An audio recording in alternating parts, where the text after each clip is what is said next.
안녕하십니까 증시각도의 TV 시청자 여러분, 투자자 여러분, 그리고 우리 도기마을 여러분, 다시 저희가 불러 모셨습니다. 네, 반도체 제국의 미래 정인성 작가님이 투자인사이트 시간에 나오셨습니다. 어서 오십시오. 네, 안녕하세요. 네, 저 오늘부터는 뭐 지난번에 이제 반도체 제국의 미래에 대한 책에 대한 이야기들을 전반적으로 다뤄보았고, 조금 더 구체적으로 네.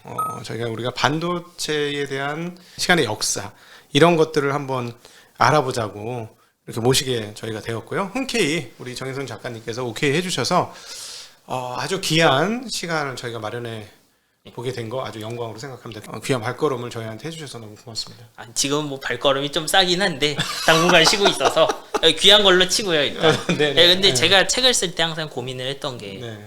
요즘 특히 뭐 반도체뿐만 아니라 IT 뉴스 엄청 많이 나와요 진짜. 네. 뭐 예를 들면 하이닉스 같은 데도 PIM이라고 그 메모리 안에서 연산한다 뭐 이런 것도 나오고, 네. 삼성에선 CXL이란 거 나오고, 뭐 용어만 그냥 듣고 모르셔도 돼요 사실. 뭐 그런 것도 나오고, 조금 더 전에는 갑자기 뭐 파운드리 뜬다 그러고 엔비디아가 갑자기 뭐 인공지능하면 엔비디아다 뭐 이런 이야기가 쭉 나오잖아요. 네. 근데 그런 거를 개별 뉴스로 보면서 사람들이 여기 뜰 거야 망할 거야 하는 게 저는 조금 이제 안타깝더라고요. 단편적인 지식으로 네. 다 미래를 그냥 조망을 해버리니까. 예, 그러니까 그거를 알려면은 사실 좀 과거를 이게 봐야 돼요. 이제 온고지신 한다고 해놨는데 저는, 네. 그러니까 과거에 예를 들면 IT라는 게 없던 시절에 그 IT라는 생태계를 만들었던 기업들을 좀 살펴보는 게 되게 중요해요. 그 시절에 그래서 뭐가 없었는데 이 사람들이 뭘 했고 네. 그 결과로 무엇이 생겨났는가 요거를 처음에 본 다음에 그러면 그렇게 생겼던 리더 중에 어디에서 빵꾸가 나갔고 새로운 회사들이 이제 치고 올라왔느냐 엔비디아처럼 네. 그거를 이해할 수 있게 되거든요. 그 바탕에서 봐야 지금 새로 나오는 수많은 제품이랑 아이디어를 좀 이해할 수 있어요. 네네. 그래서 길게 보면 이제 좀 더 투자 인사이트도 볼 수 있고 네. 비슷한 일을 하는 기업 사이에서 이길지 질지 이런 것도 좀 구분이 되는 거죠. 네. 좀 그런 이야기를 해보고 싶어요. 네, 지금 사실 많은 반도체 투자자들이 물먹고 있는 것, 물먹게 만든 주체가 하나 있습니다. 오매불망. 이번엔 되겠지, 올해는 네. 되겠지. 지금 3년 차거든요. 재작년부터 이제 됩니다 했는데 뭐 DDR5 이제 씁니다. 우리는 왜냐하면 거기다 갖다 팔아야 되니까, 붙여야 되니까 DDR5 재작년부터 된다 했는데 작년도도 안 되고 올해도 화물차사 되긴 되는 거 맞아? 근데 올해는 진짜 나온다고 하는데 안 나오는. 그러니까 반도체 진짜 원조 제국이었던 인텔이 도대체 지금 현재 왜 이 모양 이 꼴이 됐는지 많은 분들이 정말 너무 궁금해할 것 같습니다. 그렇죠. 네. 근데 왜 그러면 다시 추적을 해보면 그럼 지금 안 나갔는데 왜 과거에는 그렇게 반도체에서 인텔이 최고였어? 그것도 이해가 안 되는데 그때는 뭐 AMD가 없었어? 있었는데? 있었죠. 예, 왜 그렇지? 하는 생각을 하는데 사실 그거부터 알기 시작하면 현재의 판세가 좀 더 이해가 쉽겠죠? 그럼요. 네. 그래서 이 인텔을 보면은 인텔이라는 회사는 뭐 반도체 회사지만 실제로 가보면 그 지금 우리가 아는 IT 생태계의 기초를 전부 만들어 갔다고 보시면 돼요. 네. 일부는 인텔이 했고 일부는 인텔 주변에 있는 회사들이 했죠. 그러면 그렇게 공고했던 어떤 생태계를 갖고 있었는데 그렇게 댐이 어디서 무너지고 그래서 누가 생겨났는지 그런 것들을 좀 살펴보면 이제 그 뒤에 예를 들어 인텔이 지금은 왜 이러고 있는지 이것도 좀 이해가 될 거예요. 네. 그리고 이걸 통해서 지금 나아가면 GPU 회사, 뭐 엔비디아, 심지어 메모리 회사가 하는 새로운 시도들도 좀 이해가 되실 거예요. 이걸 보면. 네. 그래서 이번에는 그 인텔이 어떤 정말로 무엇을 해냈던 건지 과거에 그 의의가 뭔지를 좀 얘기를 해보고 싶어요. 저는. 네. 근데 우리가 이제 인텔 얘기 이제 어차피 지금 반도체 네. 역사니까 한번 제대로 한번 파 들어가 봐야 되니까. 근데 인텔보다 더 먼저 있었던 게 IBM 아니었습니까? 뭐 IBM이 있었죠. 네. 뭐 그 전에 뭐 페어차일드 이런 회사도 있고 반도체 회사 되게 다양하게 있었어요. 그 전에도.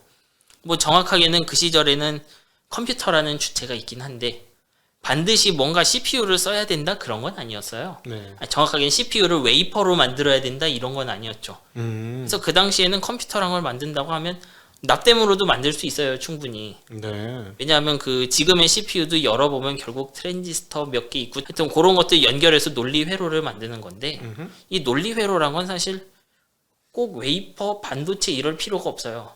네. 박도희님께 제가 예를 들면 프로그래밍을 시킬 수 있어요 저도. 네. 예를 들면 제가 불을 켜면 문을 여세요.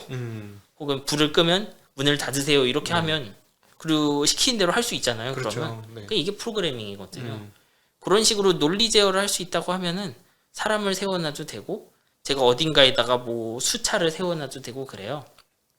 그래서 처음에 그 컴퓨터에 가까운 개념은 그 증기기관으로 하려고 했어요. 그 해석기관이라고. 네. 그러니까 제가 여기 증기를 불어넣고 숫자 몇 개 넣고 막 돌리면은 이제 결과가 나오게 하는 거죠. 예. 근데 그런 물건들의 문제가 뭐겠어요? 일단 사이즈가 엄청 커요, 얘는. 네네. 뭐 거의 뭐 방만한 사이즈가 나오고 그렇겠죠, 해보면. 네. 이게 사이즈가 크면 어떠냐 하면 그 성능을 높이기가 힘들어져요. 그러니까 제가 성능을 2배로 높이려면 논리 회로를 2배, 3배 넣어야 되는데 네. 방만한 거를 방 2개, 3개 사이즈로 계속 키울 수 없잖아요. 왜냐하면 우리가 알고 있는 CPU 성능은 뭐 10,000배씩 늘어났는데 네. 방 하나만한 거 10,000개 늘리면 방 10,000개죠. 그러면 네. 아파트 사이즈겠죠. 네. 그런 게 이제 발목을 잡고 있었어요, 원래. 이제 그러던 중에 근데 트랜지스터란 게 나타나죠, 이제. 트랜지스터라는 그 신호를 끊었다 놨다 할 수 있는 것이 나오고, 그 다음에 이제 이거 한국인이 관여돼 있는데, 모스펫이라고 부르는 물건이 나와요, 거기에서. 네. 그럼 이제 모스펫이란 물건은 우리가 흔히 생각하는 것처럼 웨이퍼 위에다가 수백만 개를 한번 찍어낼 수 있는 형태예요. 네. 그러니까 원래는 사람 100만 명 써서 해야 될 걸, 이제 그 웨이퍼 위에 100만 개 찍으면은 한 번에 딱 나오게 된 거죠. 네. 이제 여기서 출발을 하는 거예요. 네. 그리고 더 좋은 거는 제가 이 웨이퍼에 찍는 방식인데 패턴을 미세화하면 1,000만 개, 1억 개도 찍을 수 있어요, 웨이퍼 한 장에. 네. 지금은 조 단위로 찍어내죠. 네. 이것이 이제 그 반도체 시장의 출발점이고 어떻게 보면 인텔이 생태계를 만들어간 비결이죠. 그러니까 요거를 좀 이런 키워드를 머릿속에 넣고 가시면 돼요. 모스펫이라는 거는 그러면 뭔가 복사를 해낸다는 개념인가요? 그러니까 모스펫이랑 기본 소자예요. 그 네. 반도체 그러니까 쉽게 말하면 우리 CPU나 뭐 메모리 만드는 기본 소자인데 기본 소자. 네. 정확하게 모스펫 구조면 CPU, 메모리 이런 걸 전부 다 만들 수 있는 거예요. 그러니까 인간은 원래도 꼭 웨이퍼가 아니어도 네. CPU나 메모리에 해당하는 무언가가 있으면 자동으로 돌아가게 만들 수 있어요. 무엇이든. 그걸 증기기관으로 만들어도 돼요. 네. 근데 증기기관으로 만들 때랑 웨이퍼로 만들 때 차이는 그 다음 해 더 많이 넣을 수 있느냐 같은 원가에 네. 여기서 차이가 나는 거죠. 그러니까 제가 모스펫 기반으로 CPU, 메모리 이런 걸 만들면 내년에는 2배 빡빡하게 만들 수 있다. 여기서 출발하는 거예요. 아, 건물에 기둥 2개가 있어야 지붕이 올라간다. 뭐 이런 개념인가 보죠? 뭐 그렇죠. 근데 기둥은 계속 작아져요. 그러니까. 근데 제가 다른 걸로 하면 기둥을 작게 만들 수 없죠. 네. 네. 그게 이제 출발점이고 인텔이 거기에 들어오는 거죠. 자, 그러면 이제 다시 컴퓨터 얘기로 가보면 네. 원래 IBM이라는 회사는 이제 되게 다양한 비즈니스 사업을 했었어요. 네. 그리고 컴퓨터도 다양했는데 처음에 나왔던 컴퓨터 굉장히 비싸고 컸어요. 네. 뭐 쉽게 말하면 장인이 만드는 거에 가까웠고요. 반드시 반도체를 쓰지도 않고 저항도 끼고 이것도 끼고 해서 한 10년 가까이 쓰는 그런 물건들을 만들었죠. 근데 그러던 중에 누군가 이제 퍼스널 컴퓨터라는 개념, 그러니까 내 집에 있는 컴퓨터라는 개념을 만들어내요. 이제 집에 컴퓨터를 두고 일도 하면 좋고 그 일하는 사람 하나하나마다 컴퓨터를 주자. 예전 타자기 이런 거 되게 불편하잖아요. 그렇죠. 타자기 치다 한 줄 틀리면 위로 가야 되고 그렇죠. 옛날 네. 예, 딱딱 소리 나던 네. 타자기. 그것도 한 10줄 썼는데 나중에 발견하면 난리가 나는 구조잖아요. 그렇죠. 네, 맞아요. 근데 그거만 아니어도 얼마나 편해져요. 그러니까 그런 기계의 아이디어가 나왔죠, 당연히. 근데 처음에 그 PC 이제 개인용 컴퓨터 아이디어가 나오고 나니까 엄청나게 많은 종류의 컴퓨터들이만 남발해요, 이제. 뭐 아타리, 뭐 매킨토시 뭐 이런 것도 있고 하여튼 뭐 열 몇 종의 데스크탑이라고 부르지 않았는데 그때 그런 컴퓨터들이 막 나오기 시작했거든요. 근데 당시에는 어땠냐 하면 자, 우리는 지금 제 노트북에 있는 소프트웨어를 각도기님 거 깔아도 네. 돌아가죠. 네. 과거에 아니었어요. 제가 컴퓨터를 사면 그 소프트웨어도 반드시 같이 오는 거예요. 이거 마치 집에 있는 페미컴 이런 거랑 똑같아요. 제가 그 페미컴 후 불어갖고 오락기 끼는데 네. 다른 회사 오락기에 껴지나요 이게? 안 켜지겠죠. 안 껴지죠. 네. 그렇게 소프트웨어와 컴퓨터가 딱 1대1 매칭되는 시기가 있었어요. 네. 그 이유가 크게 2개 있는데 하나는 그 하드웨어 호환성이고 나머지 하나는 CPU 문제예요. 네. 제가 각동이님께 아까 불을 껐다 켰다 이렇게 시킬 수 있다고 했잖아요. 그렇죠. 네. 그 프로그램을 돌린 건 CPU인데 CPU도 이렇게 언어를 써요. 네. 우리 지금 한글로 얘기하고 있죠. 그렇죠. 근데 그거를 영어로도 할 수 있고 뭐 불어로도 할 수 있고 그렇잖아요. 그렇죠. 근데 각도기님이 영어만 알고 한국어는 모른다. 그럼 말이 안 통하는 네, 거죠. 그럼 말 안 통하고 제가 일을 시킬 수가 없죠. 예.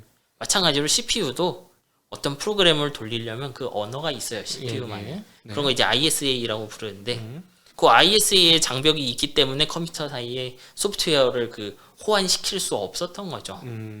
이제 그러던 그렇게 컴퓨터가 마구 난장판이던 시기에 IBM이 갑자기 새로운 아이디어를 딱 가지고 나와요. 네. 그 IBM PC라는 거예요. 그 IBM이 만든 개인용 컴퓨터인데 얘는 그 혁신적인 컨셉이 하나 있어요. 요 안에. 네. 뭐냐면 기존의 컴퓨터들은 소프트웨어뿐만 아니라 하드웨어도 전부 그 자신들이 낄 수 있는 그런 형태예요. 현대차 가면 현대차 옵션밖에 없는 거랑 똑같죠. 네네.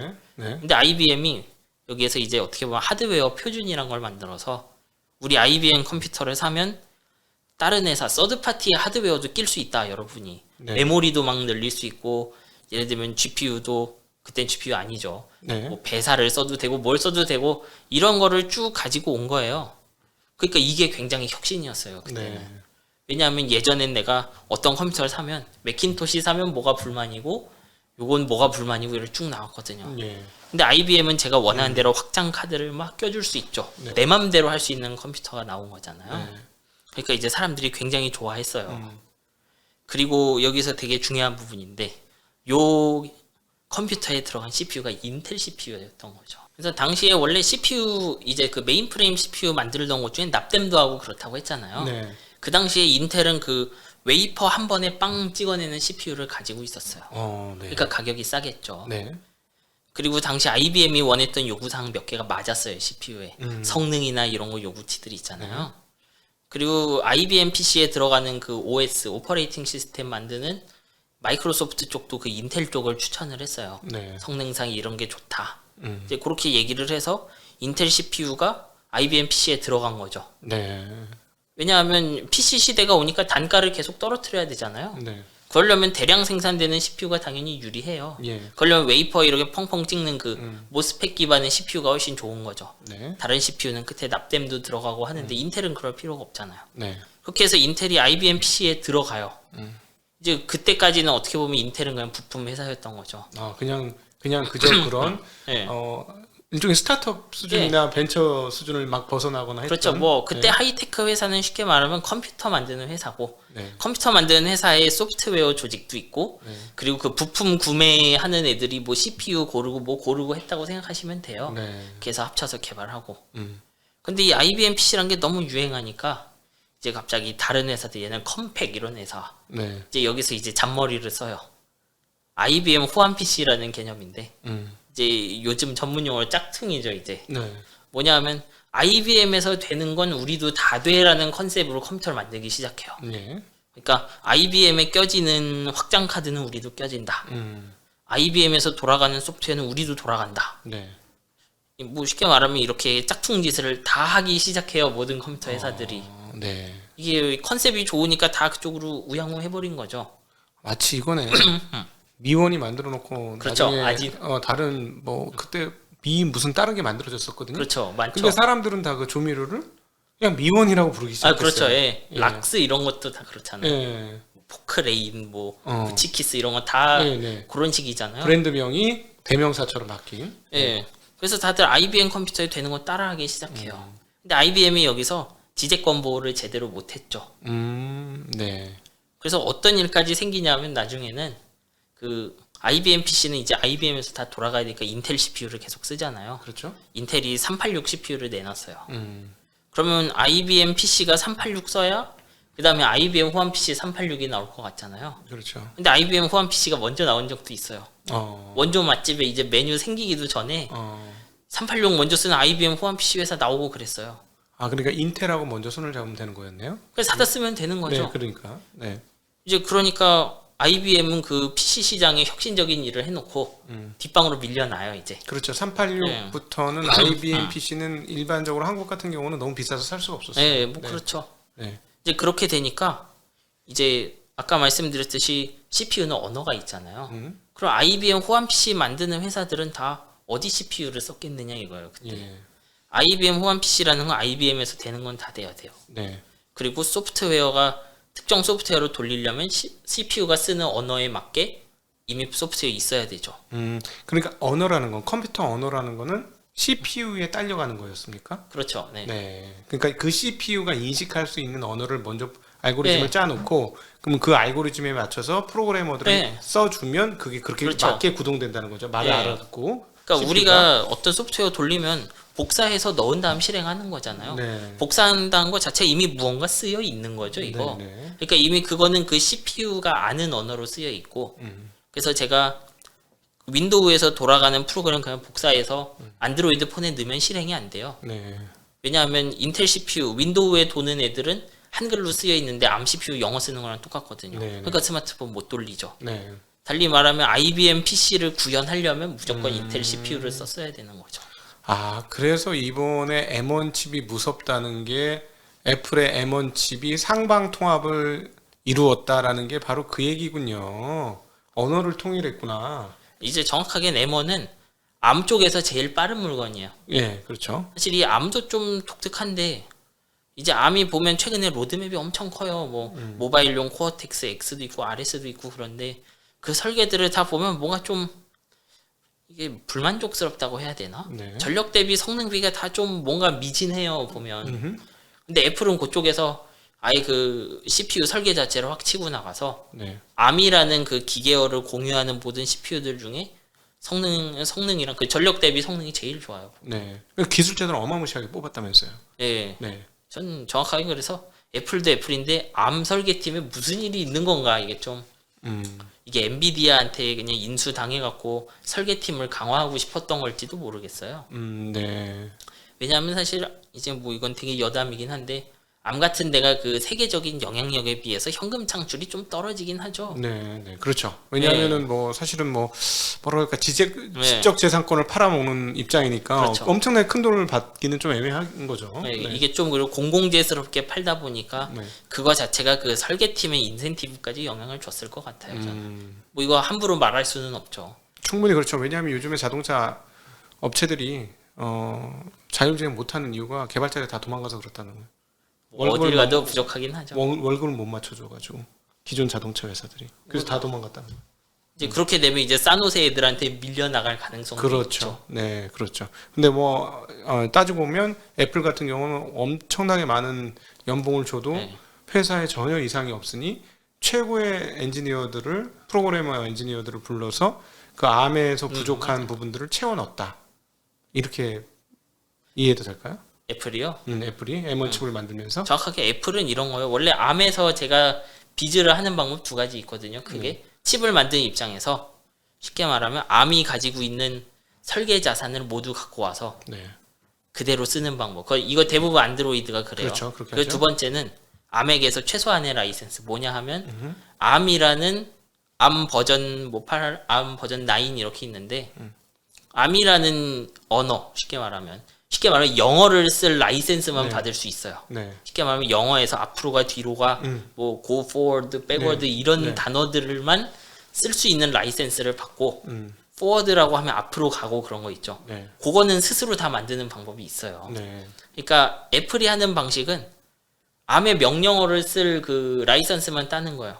왜냐하면 애플이 원하는 건 전 세계에 이미 암으로 쓰여져 있는 수많은 소프트웨어 돌리는 거고 그걸 빠르게 돌리는 건 스스로 하겠다는 거예요. 쉽게 말하면. 나머지 그림은 다 그릴 테니까 네. 뭐 기초 재료만 줘. 네, 그렇죠. 기초 재료만 주면 우리가 다 나머지는 다 알아서 네. 그림 다 그려 놓을 테니까. 그러니까 인텔도 마찬가지로 인텔이 쓰는 ISA도 그런 라이선스가 있어요. 네, 제가 CPU를 설계하는데 저 맘대로 인텔 소프트웨어 돌릴 수 있게 CPU를 만들면 라이선스 위반이에요. 네, 그러니까 인텔의 그 CPU 설계를 훔치지 않아도 그건 위반인 거죠. 그러니까 인텔이 쓴 ISA, 그 MOV, 뭐 ADD 뭐 이런 것들이 있거든요. 네, 네, 네. 그런 거를 해석할 수 있게만 회로를 만들어도 바이올레이션이죠. 그 당연히 줘야 될 특허료나 이런 비용을 안 지불하고 내가 그냥 막 써버리면 그렇게 된 문제인 거죠. 거지. 지적 재산. 예, 왜냐하면 그 CPU가 쓰는 언어 자체도 특징이 있거든요. 다 네. 장점, 단점 이런 게. 네. 예. 저희 지난 시간에 네, 어디까지 했죠? 인텔 이야기를 막 꺼내다가 IBM 얘기까지 그렇죠. 나왔다가 갑자기 제가 질문을 암 얘기로 M1 칩으로 나가는 바람에 그런 건 좋아요. 네. 많이 하세요, 많이. 예, 옆으로 갔다가 이제 다시 이제 인텔 이야기로 접어들어야 할 것 같습니다. 386 얘기까지 했었습니다. 그렇죠. 지난 시간에. 네. 네, 어쨌거나 그 386 나올 때쯤 되면 IBM이 만든 컨셉인데 IBM은 원 오브 댐이 되어버린 거죠.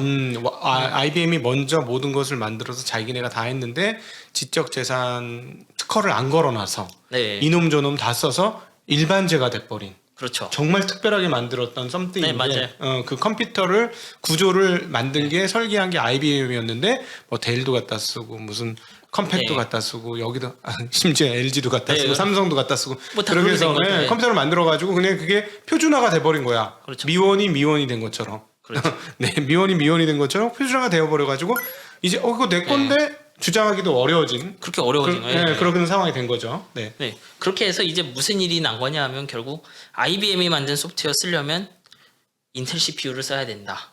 하지만 IBM은 거기서 통제력을 잃어버렸죠. 네. 그럼 어떻게 되냐 하면 이제 호랑이가 갔으니까 인텔이 왕이 된 거예요, 거기서. 아, 인텔을 IBM이 그래, 네 거 써줄게. 그래, 지금 쓰니까 적당하다. 그래, 네 거 쓰자. 근데 내 프로그램 이런 거 너가 먹어야 돼. 그렇죠. 그래서 협의가 있었겠죠, 서로 처음에. 네, 인텔과 뭐, IBM이. 그렇게 되어 있죠. 네. 정확하게 IBM PC 만들 때도 그래서 소프트웨어는 많은 게 필요해요. 컴퓨터 돌릴 때. 네. OS도 필요하고 그리고 컴퓨터를 산 사람이 컴퓨터에 뭐가 돼야 살 거잖아요. 그렇죠. 제가 노트북 샀는데 뭐 그 솔리테어 카드 게임만 되면 누가 사겠어요. 그렇죠. 그래서 기초 프로그램이랑 쓸 수 있는 프로그램은 원래 다 그렇게 제공을 해주는 거였어요. 컴퓨터 회사들이. 네. 근데 이제 이렇게 IBM이 원 오브 댐 되고 음. 지금까지는 수많은 회사들이 다 그런 소프트웨어를 준비해서 줬는데 이제 인텔이 이렇게 들어오기 시작하니까 그림이 싹 바뀌기 시작해요. 모든 길은 인텔로 통한다. 예, 이제 이런 게 가능해진 거야. 온 세상에 있는 컴퓨터가 사실상 IBM PC 짝퉁이에요. 음. 그러니까 제가 A 컴퓨터에서 돌아간 건 B 컴퓨터에서 돌아갈 거예요, 이제. 그럼 어떻게 애플 맥킨토시만 빼고 그 당시 그 그렇죠. 당시로 예. 따지면 네. 지금도 거의. 지금도 그거 네. 독자 노선을 걸은 거지 걔네들은. 네. 사실 IBM 나올 때 애플 그렇죠. 맥킨토시 있었죠. 그 리사나 뭐 이런 것들은 그렇죠. 전혀 다른 놈들이었던. 이건 나중에 네. 이야기 나누도록 하겠습니다. 이게 다 돌아가잖아요, 이게. 그러면 어떤 일이 생겨나냐 하면 이때부터 소프트웨어만 만들 수 있는 회사가 생겨요, 이제. 지금까지는 뭐 애플 밑에 소프트웨어 하고 IBM 밑에 소프트웨어 하고 컴팩 밑에 소프트웨어 하고 그랬으면 아 컴퓨터 회사들이 각각의 소프트웨어 업체를 예, 가지고 그렇게 할 있었는데. 수밖에 없었잖아요. 왜냐하면 근데 표준화가 되니까 네. 아 나 이것만 할래. 네. 나 일 다 시키지 마. 난 설거지만 할 거야. 그러니까 정확하게 청소 시키지 마. 뭐 이런 예, 개념이네. 뭐 그렇게 된 거죠. 네. 그리고 그렇게 할 수 있게 된 거죠. 예전에는 쓰는 CPU 다 다르면 제가 IBM에서 소프트웨어 아무리 짜도 뭐 애플에서 쓸 수 없고 네. 뭐 아타리에서 당연히 안 돌아갈 거고 그랬잖아요. 네. CPU 통일해 버렸잖아요. 그렇지. 그러면 이제 제가 소프트웨어 하나 만들면 그냥 다 알아서 사서 써라라고 하면 되는 거예요. 그러니까 이제부터 소프트웨어 회사들의 덩치가 커지고요. 언어가 통일된 거네. 그렇죠. 쉽게 얘기하면 영어로 언어가 통일된 거. 네, 모든 그렇게 전 된 세계 사람들이 거예요. 영어로만 말을 해야 되는 상황이에요. 네. 근데 애플은 쉽게 얘기하면 뭐 이렇게 은하수어를 쓰고 있었어. 그렇죠. 네, 그러니까 이게 이제 이 세계가 커지니까 은하수를 그렇죠, 예. 키웠어야 되는데 또 여기서 또 빌 게이츠를 욕하는 그렇죠, 예. 스티브 잡스가 생각이 나네요. 그렇죠. 예. 아니, 그럴 만도 하죠. 근데 네. 뭐 크게 보면 결국 애플은 지금 잘하고 있지만 네. 그 시점에는 IBM 호환을 따라가는 게 훨씬 좋았죠. 왜냐하면 IBM 호환이 이렇게 많이 생기니까 네. 그런 프로그래머들이 이 회사 저 회사 컴퓨터 갈팡질팡하다. IBM으로 가면 마켓이 훨씬 크잖아요. 네. IBM PC에 맞추면 IBM PC 만드는 모든 회사의 물건 팔 수 있죠. 와, 그럼 지금 애플이 40년 만에 부활하는 거네. 그렇죠. 컴퓨터 시작에서. 네, 뭐 그렇죠. 진짜 재미난 일입니다, 여러분 지금. 네, 이거 그러니까 마이크로 아키텍처만으로 거기까지 간 거 대단한 거죠. 그러니까 이 과정을 쭉 보면 이제 IBM 빠이빠이 하고 네. 인텔이 여기 사실상 모든 컴퓨터의 CPU를 제공하게 되니까 이제 그 과정에서 소프트웨어 회사도 인텔과 똑같은 위상으로 옮겨가는 거예요. 인텔도 IBM의 부품 회사였는데 이제 모든 컴퓨터 회사들을 아우르는 거대한 제조사가 됐고 네. 소프트웨어 회사도 예전 마이크로소프트도 IBM용 OS를 만들고 있었는데 같은 위상으로 올라가는 거죠. 네. 정확하게 그 CPU를 만들 때 네. IBM PC용 OS를 만든 마이크로소프트였고 그렇기 때문에 같이 따라다니게 됐죠. 그거 당연하잖아요. 네. IBM PC는 IBM에서 되는 건 다 돼야 돼요. 네. 그럼 IBM PC의 OS도 돌아가야 되죠. 그럼 무슨 어떤 OS를 쓰겠냐 이거예요. 천하통일 된 거예요 네. 그때부터. 네. 그리고 이렇게 됨으로써 이제 기존에는 그냥 일만 시키는 대로 하던 소프트웨어 회사가 전문성이라는 개념이 생겨나요. 이제 네. 기존에는 제가 예를 들면 애플에서 프로그래밍 하다가 저기 아타리 가면 또 새로 해야 되고 IBM 가면 새로 하고 해야 되잖아요. 예, 그렇죠. 근데 이젠 똑같아요. 각각이 쓰는 CPU가 달랐고 언어가 다 달랐기 그렇죠. 이제 때문에 똑같잖아요. 예. 이제는 근데 얘네들은 쭈구리 됐고 그렇죠. 쭈구리가 아타리 뭐 네. 애플은 쭈구리가 됐고 IBM이 천하평정. 그렇죠. 근데 그 천하평정한 자리에 IBM은 없어요. 저 카피당해서 네. 뒷문으로 넘어갔고 인텔이 오히려 그렇죠. 주체가 된 그런 상황. 그러니까 인텔 마이크로소프트가 함께 끌고 그렇죠. 간 거죠. 마이크로소프트와 같이 그러면서 세계 최고의 부자가 되고 뭐. 네. 마이크로소프트 입장에서도 인텔 CPU에만 맞춰서 OS 만들면 다 쓰면 되잖아요. 그렇죠. 네. 할 일이 확 줄어들었죠, 온 세상에. 언어 세 개로 만들어 줬어야 되는데 사실은 엑셀을 예. 이게 3등분을 그렇죠. 예, 했으면 맞아요. 엑셀을 만들어서 IBM 거 하나 넣어주고 맥킨토시, 저기 애플, 뭐 아타리, 그렇죠. 요거를 다 언어를 세 개로 네네네. 해서 뿌려줬어야 되는 건데 이게 쭈구리가 거죠. 됐으니까 이것만 해도 먹고 살아. 이게 전부야. 이렇게 된 거. 예, 이게 어떻게 보면 그 우리가 좀 두루뭉술하게 말하는 소프트웨어 생태계의 시작인 거예요. 네. 이제 소프트웨어 생태계의 기둥이 막 하고 생겼기 때문에 네. 이 위에서 계속 토대를 쌓아 올려가고 노하우를 올려가기 시작해요, 소프트웨어 회사들이. 예.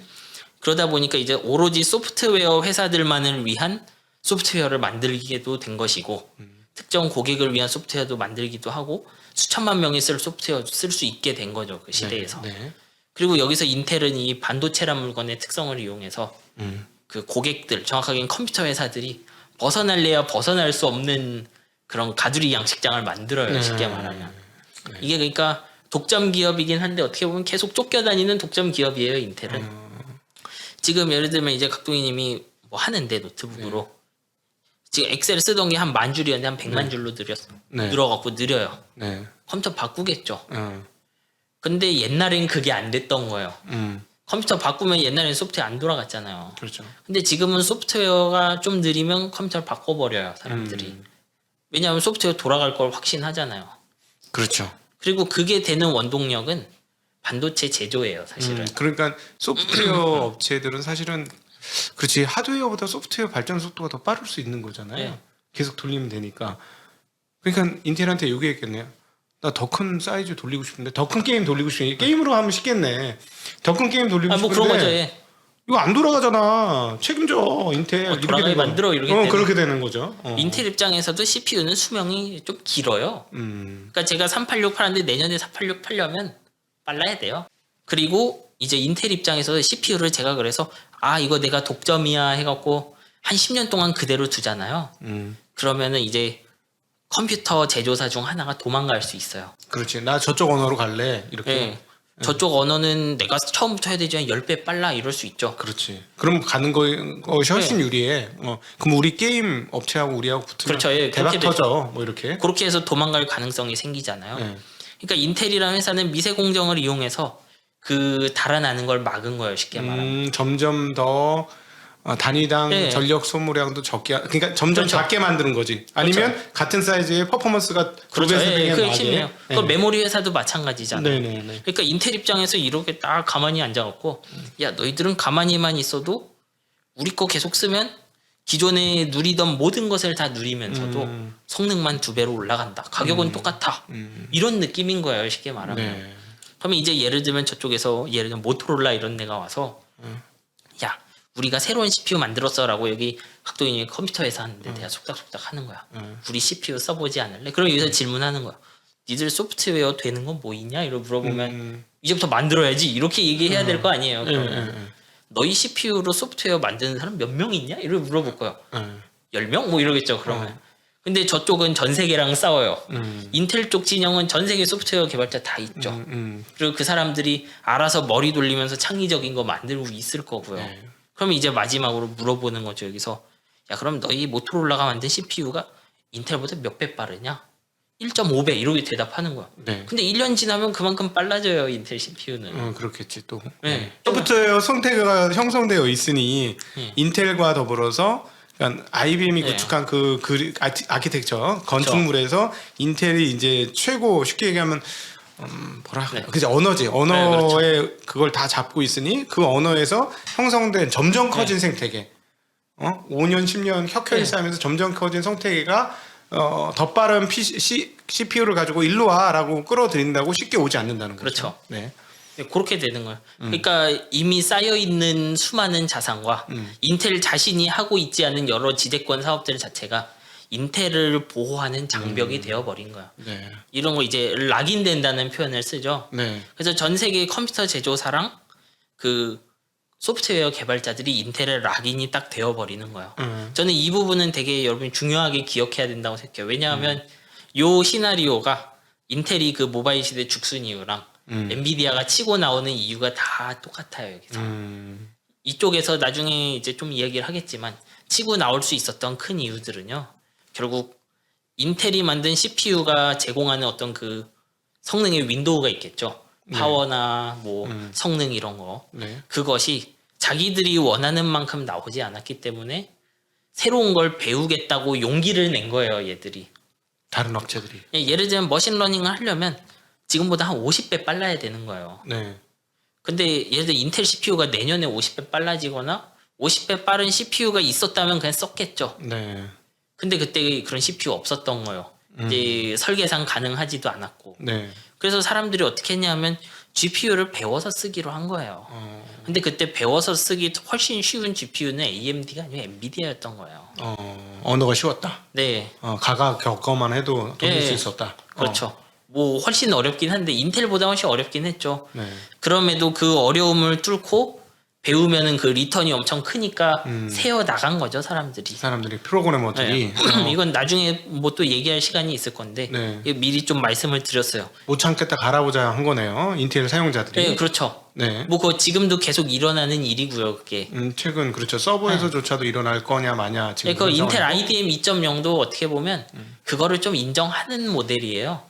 두 가지를 인정하는 거죠. 하나는 인텔의 마이크로 아키텍처가 이제 옛날처럼 모든 소프트웨어 커버할 수 없어요. 네. 예를 들면 인텔이 이제 CPU에 더 많은 인력을 투입하고 해도 GPU가 하는 머신 러닝을 할 수 없을 거예요. 네. 이거 쉽게 말하면 스포츠카 가지고 그 15톤 그 폐기물 싣고 나르겠다는 거랑 똑같은 느낌이거든요. 그거를 하나 인정했던 거. 두 번째는 소프트웨어 회사들이 인텔 덕분에 커졌잖아요. 네. 너무 커졌어요, 이제. 너무 커지니까 기존에는 이런 등식이 있었어요, 소프트웨어 회사들한테. 반도체는 너무 어렵다. 반도체 만들려면 사람을 1000명 단위로 뽑아야 되고 우린 반도체 10,000개 쓸 텐데 10,000개 쓰려고 사람 1000명을 뽑고 1000번은 파운드리에다가 뭐 해야 돼 했는데 100만 개를 써야 되겠다. 좀 얘기가 달라져요, 이제. 네. 야, 우리가 직접 설계하면 인텔에서 500만 개 사서 쓸 걸 100만 개로 줄이고 전력은 5분의 1이다. 사람 몇 명 필요해? 설계는 똑같이 1000명 필요해요 해보면 당연히 그렇게 하겠죠. 네. 근데 이 트렌드를 인텔이 이길 방법은 두 가지밖에 없어요. 하나는 인텔의 CPU가 갑자기 미쳐갖고 성능이 막 날뛰던가. 너무 좋든가. 그래서 다른 사람이 해봐야 무용지물이든가. 네, 근데 문제는 그게 되면 지금 이러고 있겠느냐. 그렇지. 그게 안 되니까 두 번째 모델은 이 사람들을 고객으로 모시고 자신들의 설계를 일부 팔아먹는 거예요. 자기들이 CPU에 쓰던 조각조각 있잖아요. 그게 지금 인텔 하고 있는 거죠, 사실. 제가 인텔을 처음으로 설명하려고 했던 게 이거예요. 거의 그 인텔이 거쳤던 길을 통해서 지금 일어나는 일을 많이 설명할 수 있거든요. 네. 저희가 이제 지난 시간에는 자 인텔이 잘 나가다가 완전히 세계를 석권했다가 슬슬 이탈자들이 생기기 시작했다. 한 거기까지 하고 마무리를 했는데요. 자, 그러면 왜 이탈자가 생겼고 그래서 왜 지금은 보면 마치 실패자처럼 보이는 이 상황이 왔는지를 한번 얘기를 한번 나눠봐야 될 것 같아요. 네, 뭐 앞에 짧게 얘기들은 드렸지만 이제 인텔이 갖고 있던 생태계는 원래 되게 강했어요. 네. 세계 모든 소프트웨어는 인텔을 보고 있었고 정확하게 그때 AMD도 있긴 했어요. 그렇죠. 뭐 그 AMD 얘기는 제가 지금 뭐 짧게 드릴게요. 이제 네. 정확하게는 인텔이 그 세계를 지배하기 전에 이런 과정도 있었어요. 그 원래 CPU 옛날에는 그 CPU 그 반도체 공장이 지금처럼 항상 100% 돌아야 되고 이런 생각이 별로 없었어요. 그래서 가끔 뭐 공장이 멈추기도 하고 그래서 컴퓨터 회사들이 그때는 CPU를 외주 주는 걸 되게 권장을 했어요. 쉽게 말하면 인텔이 설계한 그 8088 이런 게 있으면 NEC한테도 외주를 주고 뭐 어디 회사에도 외주를 주고 그렇게 공장을 가진 몇 개 회사한테 외주를 줬다고요. 여기서 말하는 공장이 바로 파운드리인데요. 그러면 그 옛날에는 그게 지금 얘기하시는 게 거의 한 30 그렇죠. 80년 되죠. 30년이 더 된 얘기인데 그 30년 전에는 파운드리의 고도화가 그렇게 되어 있지 않아서 웬만한 장비 갖추면 웬만한 회사들이 그냥 가전제품 그거보다 조금 어렵겠지만 가전제품 만들듯이 네. 만들 수 있었기 때문에 그렇죠. 자기가 예. 만들다가 우리 중국에 요즘에 그렇죠. 예. 뭐 가습기나 선풍기 중국에 맡기듯이 그렇게 맡겼다라는 얘기죠. 예, 당시 CPU는 솔직히 지금 우리 쓰는 유심보다 간단했거든요. 진짜? 그러니까 외주가 됐죠. 그러니까 네. 유심이 아마 286보다 트랜지스터 많은 걸로 알고 있어요, 제가. 예. 그러니까 외주가 되잖아요. 근데 그 시점에서 인텔이 갑자기 설계를 다 끊어버려요. 예를 들어 NEC한테 야 이제 그만 만들어. 왜냐? 내가 직접 할 거니까. 다 그만 만들라고 설계가 끊기니까. 근데 X86 언어로 CPU 설계해 본 적이 없으니까 다 떨어져 나가고 네. 인텔이 제조까지 독점을 하기 시작해서 그렇게 커진 거거든요. 네네. 근데 거기서 이제 인텔의 설계가 딱 끊겼는데 끝까지 버틴 회사가 하나 있는 거예요 그때. 그러면 우리 인텔 언어만 라이선스하고 설계는 우리가 직접 하겠다. 네. 그 AMD죠 그게. 네. 이제 마지막까지 뒷다리를 잡는데 이 친구들이 한번 뒷다리를 또 잡긴 해요. 이거를 일컬어 우리가 X86 진영이라고 합니다. 네. X86은 일종의 아키텍처 예, 한글, 언어인 거죠. 언어. 한글 영어 이런 느낌이에요. 그렇죠. 언어. 네네. CPU를 인간으로 보면 네. 한국인 미국인 느낌인 거예요. 네. 그렇게 AMD가 남았는데 이제 인텔도 근데 이 X86도 80년대 만들었잖아요. 네. 근데 한글이란 것도 뭐 글자에 단점이 있고 뭐 목적어가 언제 나온다든지 이런 식으로 단점이 있듯이 언어에도 단점이 있어요. 네. 그래서 그 언어의 단점을 한번 갈아엎으려고 단절적인 변화를 한번 추구한 적이 있어요. 인텔이. 예. 이 아이테니엄이라고 이제 그런 CPU를 만들어서 X86 버리고 넘어가자 이런 얘기한 적이 있거든요. 네. 그러니까 언어를 바꾸자. 예. 그러니까 CPU 단계에서 다 갈아엎는 거죠, 언어를. 왜 그랬을까요? 그 한계가 오니까 그 언어를 이용해서 그러니까 이 언어 자체가 어떻게 보면 예를 들어 우리 숫자 셀 때 1, 2, 3, 4, 5, 6, 7, 8, 90 이렇게 세잖아요. 네네. 근데 논문들 보면 숫자를 읊는 단어가 너무 길면 예를 들어 숫자 9라는 게 뭐 한 알파벳으로 20자 돼 있다고 생각해 보세요. 네. 의사소통 힘들 거잖아요. 그런 단점이 있어요, CPU의 언어도. 네네. 그래서 그런 것 때문에 한번 갈아엎고 싶었던 그러니까 건데. 소프트웨어가 복잡해지기 시작하자 X86이라는 언어로 다 표현 못하는 언어가 있다. 예. 그럼 예를 들어 한글로 표현할 때 우리는 뭐 푸르딩딩하다 누르스름하다 그렇죠. 이런 거는 예, 다양하게 맞아요. 할 수는 있지만 갑자기 이게 정밀 언어로 가서 이게 뭐 나노 단위로 이걸 표현해 주려고 하니까 표현할 말이 없네. 뭐 이런 네. 거라는 말씀이신 거죠. 그러니까 예를 같은 들면. 작업을 할 때도 더 연산이 많이 필요해질 수 있고 하는 거죠. 한 줄 쓰고 끝나야 되는 거, 한 단어로 조질 수 있는 거를 그렇죠. 두 예. 문장을 써야 되는 상황. 그러니까, 예를 예. 들자면, 그렇게 되는 거죠. 네. 그래서 단절적 변화를 추구하는데 이제 남겨놨다 AMD가 뒤통수를 빵 쳤죠 거기서. 그냥 나는 86에 남아 있을래. 그러니까 이렇게 되는 거야? X86 기존 건 다 돌아가면서 예. 64비트 뭐 이거는 쉽게 말하면 길의 폭이라고 생각하면 되는데 네. 더 연산력을 높일 수 있는 추가 명령어를 우리가 껴줄게 하고 뒤통수를 뻥 칩니다. 그러니까 인텔은 혼자서 이제 새로운 언어로 우리 정말 좋은 언어, 정말 나이스하고 멋진 언어로 우리가 새로운 세계를 열어줄게 하고 갔는데 남아 있었던 AMD는 그렇죠. 예. 이걸로 그냥 하는데 조금 속도 더 빠르게 해줄게요. 그런 거죠. 예. 예. 세상에 있는 책이 근데 한 100만 권인데 이제부터 인텔은 책 한 권도 못 읽고 잠깐에 에뮬레이터가 있었는데 너무 느렸죠. 그리고 AMD 쪽에서는 기존 거 다 유지하면서 성능은 높아지고 네. 이제 그렇게 이제 뒤통수 맞으니까 네. 이제 요걸 보면 알지만 소프트웨어 생태계 인텔이 갖고 있던 게 그렇게 강했어요. 네. 인텔 자신도 이거 못 벗어난 거잖아요. 네, 결국 네, 그렇죠. 자기들 해도. 그렇지. 그러니까 천하통일을 한 자기네 생태계를 자기가 만들어서 업그레이드를 생태계를 하려고 다 끄집어 달라고 했는데 아무도 안 쫓아오는. 네. 자기 혼자만 가. 그렇죠. 자, 우리 이 경기 정말 재밌어. 야, 우리 여기 땅하고 달려. 이러고 달려 했는데 혼자만 달리고 나머지는 쟤 뭐 그렇죠. 하는 거야? 네, 그렇게 있는 된 거죠. 상황. 예. 네. 그러니까 그 인텔의 고객들도 별로 안 가려고 하겠죠. 그래서 이 아이테니엄은 이제 아이타닉이라는 그 훌륭한 별명을 얻고 떠나버렸죠. 타이타닉 같은. 네, 그렇죠. 침몰됐다. 네, 진짜 아이타닉이라고 불렀어요. 네. 인텔한테 운이 좋았던 건 그 과정에서 그 연구팀 중 하나가 몰래 그 AMD가 만든 확장 명령어를 CPU에다 넣어놨어요. 그 아이테니엄인가 거기에다가. 거기 말고 아이테니엄 말고 기존은 그래도 비즈는 해야 되니까 CPU는 계속 개발했을 거잖아요. 네네. 근데 AMD의 64비트 확장 명령어를 몰래 넣어놨어요 CPU에다가. 그래서 또 아주 늦지는 않았죠. 그거 다시 돌아올 때. 캐치업하는데. 네. 저도 잘 기억 안 나는데 진짜 최고 경영진도 모르는 레벨로 해놨다는 식이었어요. 그게 얌힐이라고 부르는데 프로젝트를. 네. 하여튼 뭐 실패할 줄 알았나 보다. 아마 좀 감이 온 사람이 많았을 거예요 그때. 네. 왜냐하면 거기 CPU 하던 사람들 소프트웨어 아는 사람들이니까 네. 좀 하다 보면 이건 좀 이런 사람들이 있었을 그렇겠죠. 거라고요. 네. 그리고 인텔이 뭐 백업 플랜을 못 만들 사이즈도 아니니까. 네. 네.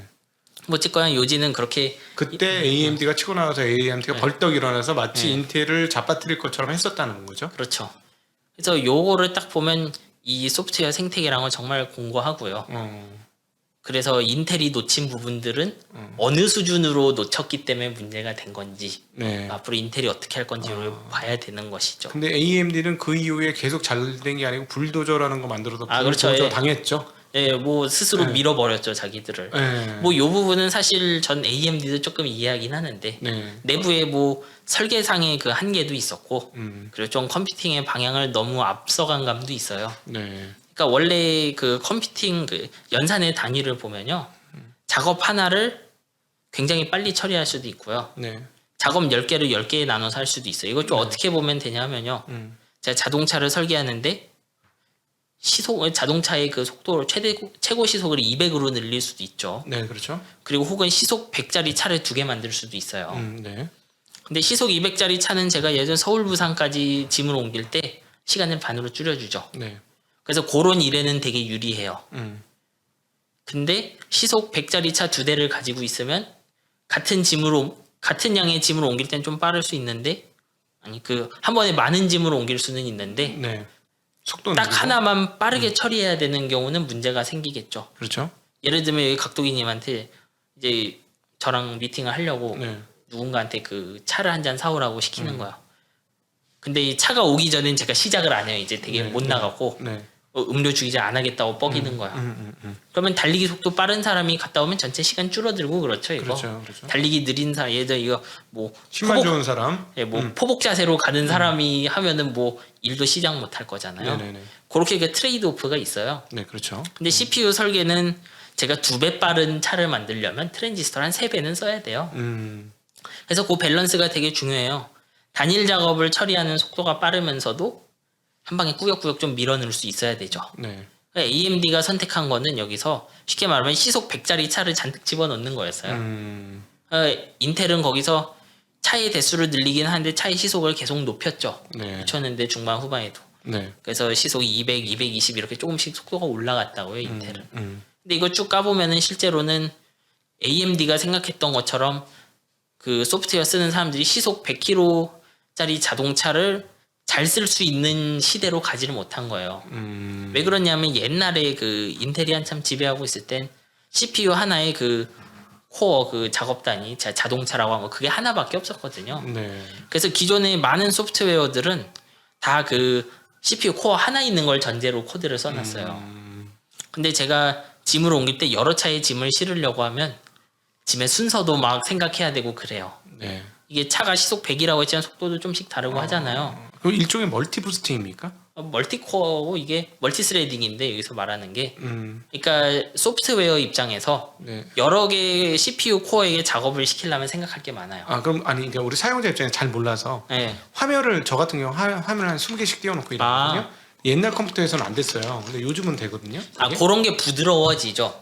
그렇게 코어가 많아지면. 그러면 이제 코어가 많아진다는 차가 많아진다는 거죠. 네, 그렇죠. 그 코어 성능이 속도를 얘기하는 거고. 네, 그래. 네, 맞아요. 네, 네. 네, 네. 그러니까 인텔은 속도를 높였는데 AMD는 차 대수를 많이 했는데 사실은 그때는 멀티로 일하는 네, 시대가 되게 아니니까 네. 일을 하나 할 때 빨리 처리해 주는 게 좋았지. 네, 그래서 다중적인 일을 하지 않았으니. 그래서 그때 AMD 불도저를 딱 놓고 보면요. 네.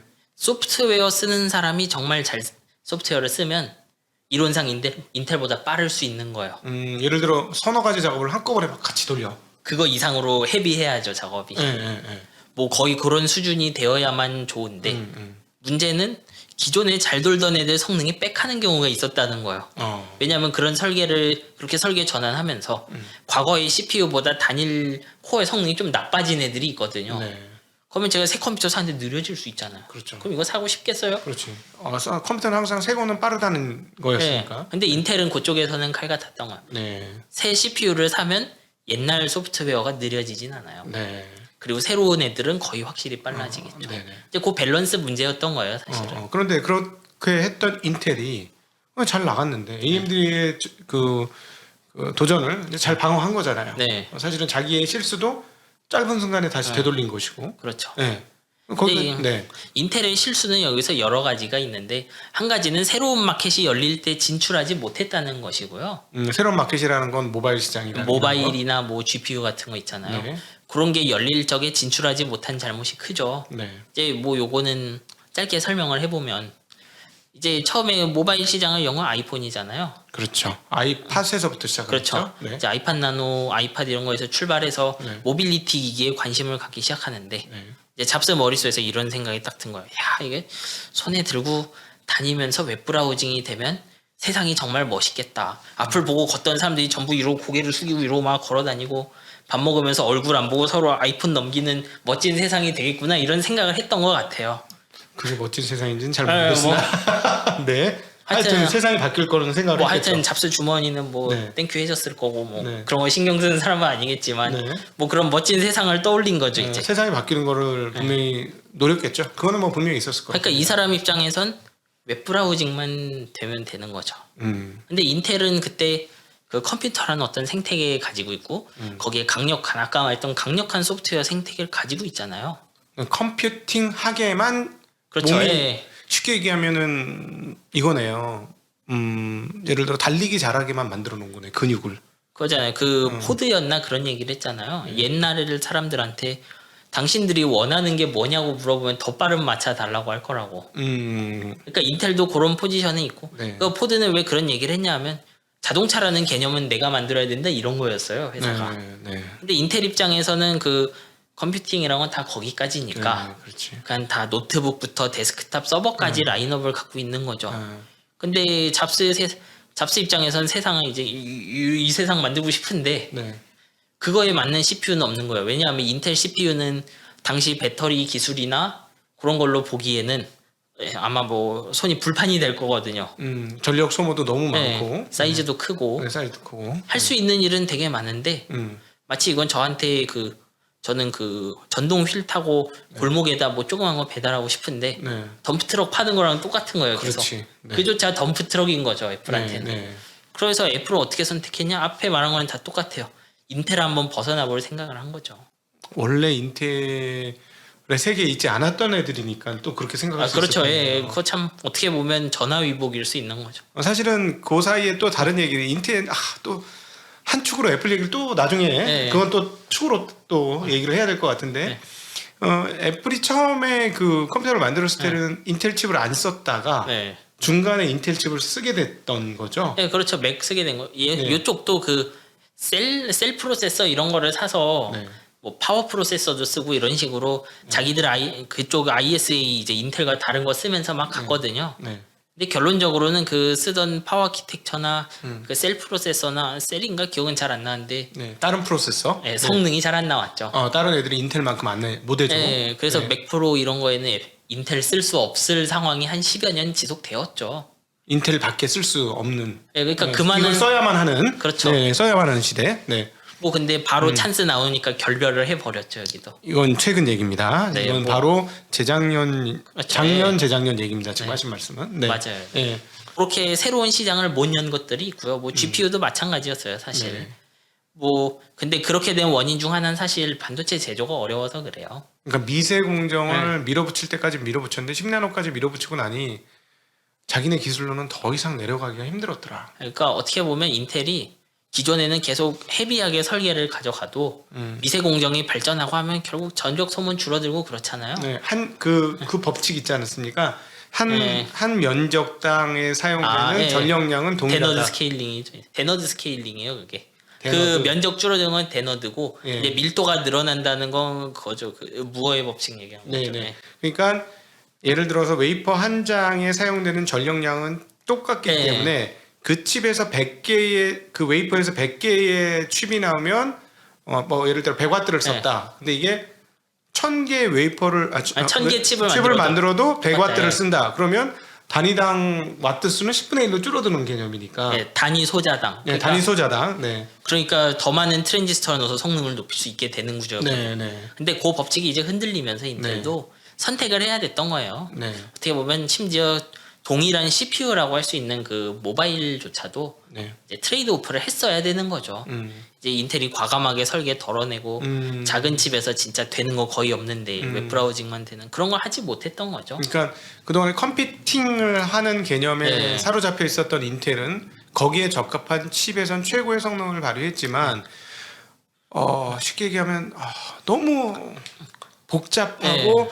섬세하고 하던 거를 하다 보니 그거를 계속 줄이는 작업만 하다가 14나노에서 그렇죠. 길이 딱 막혔고 14나노에서 길이 막혔고 그다음에 근데 세상이 원하는 건 아니 그냥 종이컵 한 장 주면 돼 그냥 맞아요. 사이다 한 잔 먹고 끝날 건데 무슨 크리스탈 막 조각된 컵을 주려고 그래 나 물 한 잔만 먹으면 된다는데 그러니까. 왜 그거 말고 그냥 종이컵 하나 주세요 그러니까, 예, 이랬는데, 그런 거죠. 예, 그걸 쓰고 버릴 거야 아마. 그거 좀 줘 이랬는데 그걸 전혀 못 만들어주고 그런 생각도 못했다는 거죠. 뭐 그럴 만도 한 게 사실 그런 요청이 한두 개만 있진 않겠죠. 인텔에도 요것만 좀 어떻게 해줘 저렇게 해줘. 근데 이제 그 중에 대박을 하나 놓친 게 문제인 거죠. 네, 근데 맞아. 그리고 이걸로도 충분하게 먹고 살 수 있었고 미래가 당장 이렇게 급하게 그렇죠, 바뀔 예. 거라고 전혀 생각을 못했으니 사실 안주한 부분도 있겠죠. 네. 왜 그때 암이 선택된 것이냐. 그때 사실 그 삼성과 애플 사이 파트너십이 네. 그 암 기반으로 했던 게 많이 있어요. 네, 그러니까 그냥 암 가져다 쓴 거예요. 삼성은 어떻게 보면 네. 암이라는 회사에 되게 든든한 파운드리 후원자 같은 포지션을 갖고 갔어요. 뭐 네. 10년 넘게. 그 전부터. 예, 그래서 애플이 아이폰 만들려고 보니까 아마 허밍버드일 텐데 삼성 허밍버드가 암 기반으로 나와 있는 거예요. 그리고 그걸 시작으로 모바일 생태계가 새로 생기는데 암이 된 것뿐이에요. 네, 그러니까 애플 입장에서는 인텔한테 분명히 요청을 했겠죠. 당연히 했겠죠. 근데 인텔은 아톰 같은 걸 내놨을 거야. 예, 근데 네. 여전히 덤프트럭이죠 이거. 이거 2시간밖에 안 가잖아. 뭐 이런 거죠. 전동 휠 내놔 이랬는데 싫어요. 그러니까 이게 아니잖아 했는데 사실은 이런 말씀드리면 어쩔지 모르겠어요. 애플 입장에서는 사실 별로 깜도 아니라고 생각했었는데 근데 자기는 그냥 인터넷만 검색할 수 네, 있으면 돼 그렇죠. 이렇게 했는데 그거를 삼성에서 만들고 있었던 거지. 이미 그거에 맞는 그 정확하게 뭐 애플의 주문을 받고 만든 거 아니죠. 네. 암으로 뭔가 이것저것 하려고 뭐 범용 칩을 만들어 놓은 건데. 그래서 그 당시에 삼성의 기술력이나 이런 것들로 따지면 할 수 있었던 걸 삼성이 하고 있었던 건데 네. 운 좋게도 그렇죠. 그게 이제 스티브 잡스의 눈에 딱 띄어서 오케이 저거 쓰면 되겠네. 네, 그렇게 된 거죠. 예. 이제 그런 식으로 되게 사소한 계기로 예. 때문에 구멍 하나 난 거죠. 어떻게 보면. 예. 이제 그 다음에는 인텔이 공정 문제로 죽을 많이 쓰죠. 이제. 네. 이제 그런 과정에서 큰 시장 하나 뺏겼으면 기존 시장 수성하고 서버 시장 같은 걸 수성을 해야 되는데 네. 이제 뭐 제조부터 설계까지 되게 트러블이 많았던 것 같아요. 회사 안에. 이제 인텔의 발표 자료를 보고밖에 추정할 수 없는데 저도 네. 인텔이 이제 14나노 했던 2015년부터 발표를 보면 우리 게 진짜 10나노다 뭐 이런 식으로 TSMC 이런 데랑 그 밀도 경쟁을 하는데 네. 이게 어떻게 보면 그 엔지니어링의 리스크 관리를 좀 못한 것 같아요. 이게 실제로 지금의 미세화 트렌드를 보면 설계가 아무것도 안 하고 그냥 미세화만 하면 되질 않고 공정을 서로 보면서 해야 돼요. 네. 공정이 만들 수 있는 특정 트랜지스터 특성이 이만큼 나오면 그걸 기반으로 칩을 만들어서 최종 성능을 보고 하는 건데 거기서 너무 타겟을 바짝 당겼던 것이 아닌가 인텔이. 네. 이제 10나노 같은 거 점점 투자도 힘들고 하니까 오랫동안 그 빨아먹으려고 아마 그러니까 근데 거기서 또 생각나는 인물이 하나 있지 않습니까? 그 공정을 직접 하던 사람이 사장이 된 크로커저나이 그 새롭게 그 인텔의 CEO가 된 그래서 사실은 그 밑바닥에서부터 올라오신 분 아닙니까? 뭐 지금 분이 아니면 그 전분. 그 전분. 아 그분 그 전분. 전전분. 네, 저도 전전이죠. 전전. 원래 갤싱어 전 그 전. 그렇죠. 밥소하는 엄밀하게 CEO는 아니었고. 예. 그러니까 그건 밥사는 이제 수습하려고 들어왔고. 아 근데 저는 이제 그렇게 특정 대표 한두 명 때문에 그럴 거라고는 생각하지 않아요. 그렇다기보다는 전체적으로 조직이 경직되기 시작하지 않았을까 이런 거죠. 네. 왜냐하면 새로운 설계 나왔을 때 성능 강화도 뭔가 좀 그 실망스러운 경우도 있었고. 예. 그러니까 이미 그 공정 실패하기 전에도 하스웰에서 스카이레이크 넘어가 보면 뭔가 좀 미묘한 물건이 나왔거든요. 네. 그리고 기존에 있었던 그 FIVR 이런 게 막 빠지기도 하고 또 들어갔다 빠졌다 뭔가 좀 일관성 없는 모습도 많이 보여요. 네. 그 과정에 이제 10나노에서 밀도와 원가를 막 쪼아대고 하니까 새로운 스킨 많이 넣고 그러다가 리스크가 크게 터졌던 것 같아요. 네. 그 과정에서 리스크 터지고 나니까 수습할 사람은 뭐 어디 저기 가 있고 했겠죠 아마. 네. 그래서 크게 우리가 이 인텔의 위기라고 하는 거는 두 개 보면 하나는 시장 놓친 거랑 둘째는 내부 리스크 관리를 못한 거죠. 이제 그런 상황이 되니까 AMD 치고 나오잖아요. 네네. 이제 사실 AMD 참 재밌는 게 그 불도저로 신나게 이제 웨이퍼를 만들어서 웨이퍼를 사다가 죽을 만들고 있던 시절에 AMD가 네. 이제 또 마냥 가만히 있진 않았고요. 네. 원래 AMD도 그 제리 샌더스 창업자가 그 이런 말을 했어요. Real men have fabs라고 남자는 공장이지 이런 얘기를 했는데 이제 공장을 버렸죠. 남자가 아니게 됐죠. 그래서 네. 지금 원래 AMD는 파운드리를 갖고 있었고요. 예. 나중에 그 어려움으로 인해서 파운드리를 버렸는데 그 파운드리의 이름이 바로 글로벌 세계 3위 파운드리인 글로벌 파운드리입니다. 네. 이렇게 그렇게 팹을 스피나웃 하면서 AMD는 이제 인텔이 어떻게 보면 인텔이 익히지 않았던 그 파운드리의 언어를 좀 많이 익혀요.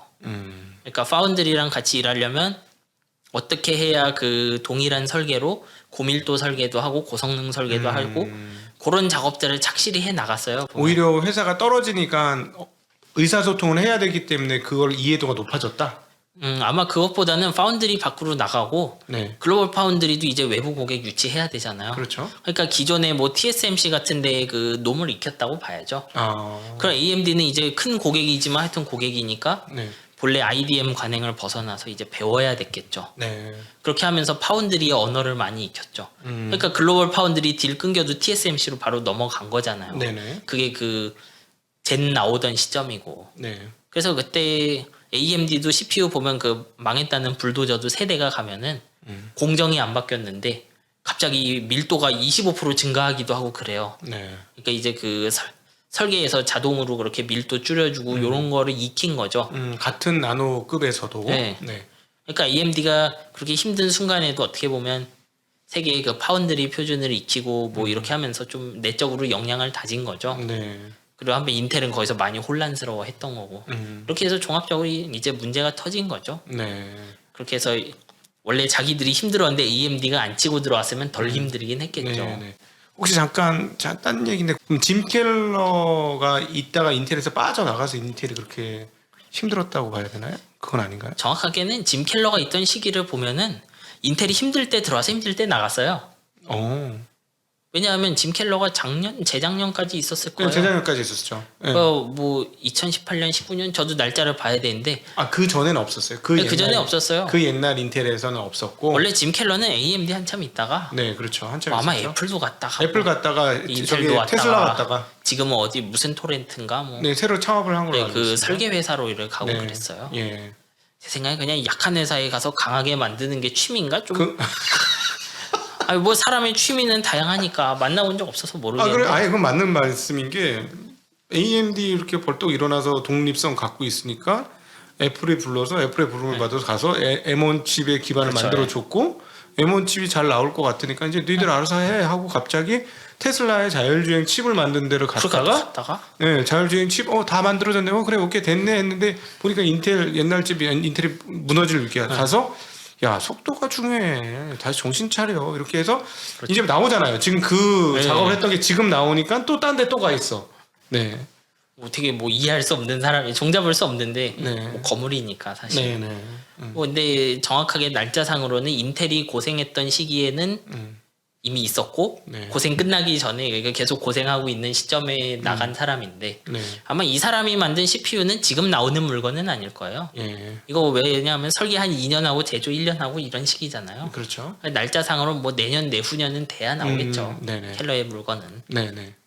뭐 그래요. 이거. 예. 자 그러면 이렇게 망가진 인텔이 자 과연 구원받을 수 있을까? 많은 사람들이 그럼에도 불구하고 인텔이다. 인텔은 여전히 로마 제국과 같은 제국이다. 이런 생각을 거두지 않고 있어요. 그리고 네. 우리 정인성 작가님도 아마 일부는 그렇게 생각하실 것 같고 많은 전문가들이 그쪽에 네. 있는 전문가들 저희 같은 사람 말고 그쪽에 있는 네. 전문가들이 그렇게 생각하시는데요. 뭐 어떻게 될지 모르지만 뭐 갑자기 뭐 운석 떨어지면 망하고 하는 건데 그런 건 빼놓고 네. 일단은 인텔이 가지고 있는 어떤 인프라는 지금도 되게 공고해요. 일단 그 소프트웨어 생태계에 락인된다는 개념은 되게 중요해요. 특히 서버들은 지금도 그 이런 느낌이에요. 소프트웨어 짜놓고 잘 돌아가잖아요. 네. 그럼 터치를 하지 않아요.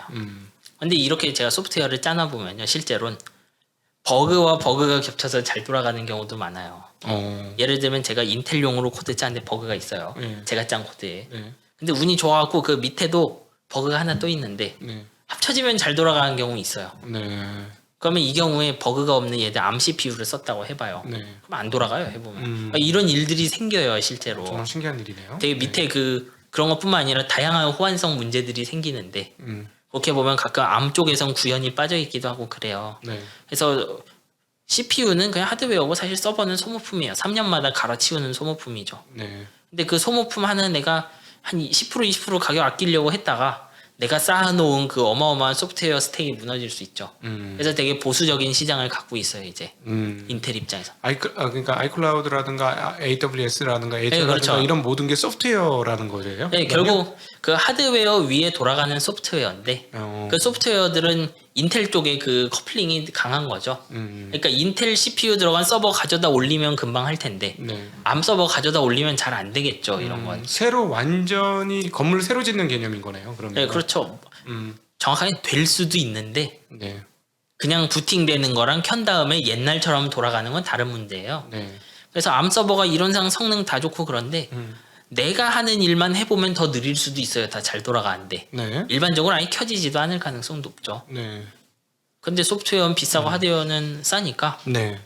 그냥 잘 모르면 둬요. 돌아가면 두는 거예요. 이쪽에 중요한 원칙이죠.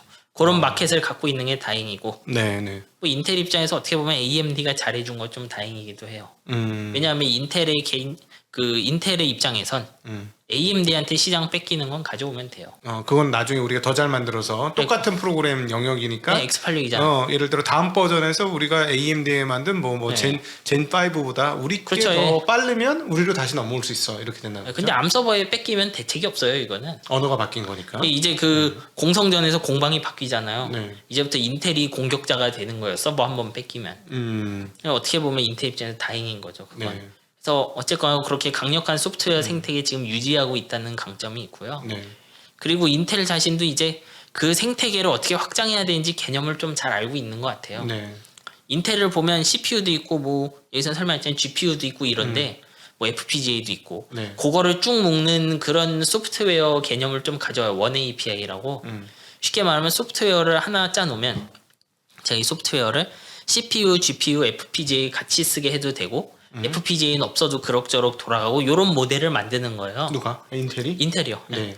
그러니까 인텔이 그 기존에 있던 소프트웨어 생태계의 영향력을 좀 그 프로그래밍 방법론까지 확장하는 느낌이죠. 네. 이제 최근에요. 최근이죠. 원 최근에. API는 지금도 되게 강조하는 부분이에요. 네, 네. 그래서 그런 모델들을 통해서 이제 인텔도 CPU 성능만으로 안 되는 거 아니까 대신 FPGA도 쓰고 뭐 GPU도 써도 되는데 우리 인텔이 제공하는 프레임워크 하에서 코딩을 하면 인텔 FPGA 같은 거 붙어 있으면 스무스하게 넘어가고. 네. 그래서 요번에 인텔 사파이어 라피즈 그 네. 서버 칩을 보면요. 네. 그렇게 가속기 인터페이스가 붙어 있어요. 서버 칩에. 그러니까 그림을 좀 많이 그린 CPU를 주는 거군요. 네. 그러니까 접속할 도킹할 자리를 그렇죠, 여러 개 예. 만들어 놓은 CPU를 아예 만들어서 지금 꺼내 준 거예요. 그러니까 네. 너희들 필요에 따라 붙여서 써라. 네, 그리고 소프트웨어 입장에서는 그 방법만 클리어하면 코드는 재활용하면 돼요. 코드는 또 쓰면 된다고요. 여기 있는 GPU. 근데 이제 기존에는 CPU 하나만 보면 됐지만 지금은 GPU는 뭐 AMD도 있고 뭐 엔비디아도 있고 그렇죠. 헷갈리고 하는데 인텔 안에서 하면 항상 같은 코드를 쓸 수 있게 되는 거죠. 인텔이 시도하는 두 번째 락인 계획인 거죠 이제. 이제 확장. 네. 확장 언어를 갖는다는 거죠. 그렇죠. X86만의 생태계가 아니고 X86 플러스 인텔 GPU, 인텔 FPGA 친구들이 같이 가는 그런 개념으로 묶는 거예요. 네. 자, 이제 이렇게 해서 또 마지막으로 뭐 또 해주실 얘기가 있을까요? 뭐 이렇게 해서 인텔이 지금도 가능성을 많이 갖고 있어요. 네. 근데 이제 하겠다는 일이 워낙 많으니까 그래서 파운드리도 하겠다 그러고 원 API로 FPGA도 다 붙겠다 그러고 CPU에서 리더십도 찾겠다 그러고 네. 하려는 일은 굉장히 많아요. 네. 뭐 어떻게 될진 모르겠는데 이제 제가 생각하는 건 지금도 그 X86 기반의 소프트웨어 생태계는 크고 네. 그래서 이 회사가 죽지는 않을 거다. 뭐 일단 저는 그렇게는 안심을 하고 있어요. 뭐 저 개인적으로는 조금 회사에 대한 뭐라고 해야 돼 호감도 있고 네. 뭐 과거에 가끔 나쁜 짓도 하고 했겠지만 뭐 네. 회사랑은 원래 그렇죠. 예. 근데 지금 어떻게 보면 제가 속한 업계 자체를 만드는 회사기도 하고요. 뭐 이렇게 길었지만 뭐 가끔 여담도 빠지고 했지만 네. 이제 다음번에 할 이야기들을 뭐 할 수 있으면 할 건데 네. 그런 이야기들에서도 저는 인텔의 교훈을 많이 챙겨 가셨으면 좋겠어요. 네. 특히 그 어떤 새로운 생태계가 자라는 과정이 있죠. 네. 이 과정은 사실 다른 회사들 다 똑같아요. 어떻게 보면 TSMC가 그래서 자라나기도 했고요. 뜬금없이. 그리고 말한 것처럼 암도 그래서 자라났어요. 네. 그러니까 그 지금에 있는 강자가 확고한 생태계를 갖고 있는 강자가 예를 들면 어디에서 그 구멍을 내갖고 새로운 걸 차지했는지 그리고 거기서 어떤 순서로 생태계가 자라났는지 네. 그 생태계 자라는 거는 되게 그 가끔 킬러 앱도 있고 우연도 있고 그래요. 네. 전 그 과정을 보면 좋겠고 예를 들면 투자하는 분이 좀 공격적으로 벤처 투자를 하신다. 네. 이런 분이 있으면 전 되려 이 교훈을 보고 조심했으면 좋겠어요. 제가 여기서 구구절절히 아까 CPU 얘기할 때 성능이 30% 빨라 막 이런 거 있잖아요. 예. 예를 들면 제가 칩 설계하는 회사에 투자를 할 거다. 네. 근데 그 스타트업의 내용을 보니까 엔비디아보다 2배 빠르다는 거야, 칩이. 그러면 그럴 때 2배나 빨라? 이러고 투자하지 말라는 거예요. 네. 이게 그 예를 들면 2배 성능은 엔비디아가 내년이면 달성하겠죠. 네. 그러면 거기서 제공하는 성능과 어떤 새로운 일들이 엔비디아 1년 기다려서 할 수 있는 건가 아닌가 좀 요런 마음으로 접근했으면 좋겠어요. 그래서 네. 궁극적으로 초대박을 내려면 이 칩이 스스로 서는 생태계를 만들 수 있는 밸류를 가지고 갈 것이냐. 네. 좀 그런 생각을 하길 바래요. 이걸 들으면서. 네. 예. 아, 예. 오늘 뭐 마지막에는 뭐 IT 전문가로 나오셔서 투자 전문가 같은 벤처 캐피탈리스트 같은 이야기를 해주셨습니다. 칭찬인가 이거? 그럼요. 저도 전적으로 동감하고요. 생태계를 만들어가는 회사들의 위협은 우리가 빅테크 회사들을 보면서 지난 10년간 계속해서 경험해 왔습니다. 지금 바로 말씀하신 것처럼 생태계를 끌어갈 수 있고 갖고 갈 수 있고 보유하고 있는 회사냐 그렇지 않느냐는 단순히 성장이라는 것과는 비교할 수 없을 정도로 중요하다라는 점 이야기를 해주셨고요. 오늘 마지막에 그 이제 인텔이 확장을 해가는 개념에서 나타났던 GPU나 FPGA 이런 반도체 얘기는 다음에 또 해드리도록 하겠습니다. 네. 지금 계속 까고 까야 될 게 양파처럼 많이 있습니다. 그래서 그치 없죠 이건. 예, 여러분들 이게 재미있으셨다면 사실은 굉장히 전문적인 영역이라서 좀 어려울 수도 있지만 이게 투자하고 나중에 분명히 접목이 됩니다. 우리가 이제 인텔이 왜 지금 이렇게 주가가 허덕대는지를 오늘을 통해서 여러분 충분히 조금 이해가 되셨을 것 같고 그럼에도 불구하고 미래에 인텔이 가능성이 있는지 없는지도 한번 엿볼 수 있는 시간이 되었지 않았을까 싶고요. 투자하고도 분명히 연결되고 그 부분은 또 제가 찾아서 여러분들에게 말씀드리도록 하겠습니다. 자, 이렇게 인텔 이야기를 3시간에 걸쳐서 정리를 해보았는데요. 여러분 재밌으셨다면 댓글로 다음 편이 기다려진다라고 열렬하게 이렇게 당근을 이렇게 말씀을 해주신다면 저희는 다음 편도 즐거운 마음으로 여러분 만들어서 찾아뵙도록 하겠습니다. 오늘 인텔의 그 컴퓨터의 시작, IBM부터 시작해서 인텔의 그 생태계를 구성하는 과정 그리고 인텔의 위기까지 1부, 2부, 3부를 통해서 인텔을 중심으로 컴퓨팅의 세계가 어떻게 이루어졌는지에 대해서 우리 정인성 작가님과 함께 이야기 나눴습니다. 오늘 이렇게 귀한 정리해 주신 말씀해 주신 펼쳐 주신 정 작가님한테 다시 한번 감사드리고요. 네, 감사합니다. 네, 우리 구독자분들께도 인사드리겠습니다. 고맙습니다. 네, 감사합니다.